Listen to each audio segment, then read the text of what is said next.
જંબુસરમાં ખાતરની અછતથી ખેડૂતોમાં રોષ. પૂરતું ખાતર ઉપલબ્ધ કરાવવા ઉગ્ર માંગ. ડેમના નીચાણવાળા વિસ્તારના લોકોને સાવચેત રહેવા અને નર્મદા નદીના પટમાં અવરજવર ન કરવા અપીલ કરવામાં આવી છે. નર્મદા જિલ્લાના કરજણ ડેમના કેચમેન્ટ વિસ્તારમાં સારો વરસાદ નોંધાતા ડેમની જળસપાટીમાં સતત વધારો થઈ રહ્યો છે. કરજણ ડેમની જળસપાટી 106.20 મીટર નોંધાઈ છે, જ્યારે ડેમની સંપૂર્ણ જળસપાટી 115.25 મીટર છે. હાલમાં ડેમમાં 279.57 એમસીએમ લાઈવ સ્ટોરેજ અને 313.58 એમસીએમ ગ્રોસ સ્ટોરેજ ઉપલબ્ધ છે, જે કુલ લાઈવ સ્ટોરેજ ક્ષમતાના 58.21% જેટલું છે. ડેમના કેચમેન્ટ વિસ્તારમાં છેલ્લા 24 કલાક દરમિયાન કરજણ ખાતે 19 એમએમ, ફુલવાડી ખાતે 39 એમએમ અને ઘાટોલી ખાતે 40 એમએમ વરસાદ નોંધાયો છે.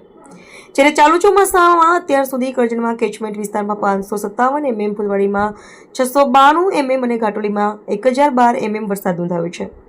ડેમમાં હાલમાં 13,836 ક્યુસેક પાણીની આવક થઈ રહી છે. પાણીની આવકને ધ્યાનમાં રાખીને ડેમના ગેટ નંબર 2, 4 અને 6 ને 1.40 મીટર સુધી ખોલવામાં આવ્યા છે. તંત્ર દ્વારા ડેમના નીચાણવાળા વિસ્તારના લોકોને સાવચેત રહેવા અને નદીના પટમાં અવરજવર ન કરવા અપીલ કરવામાં આવી છે.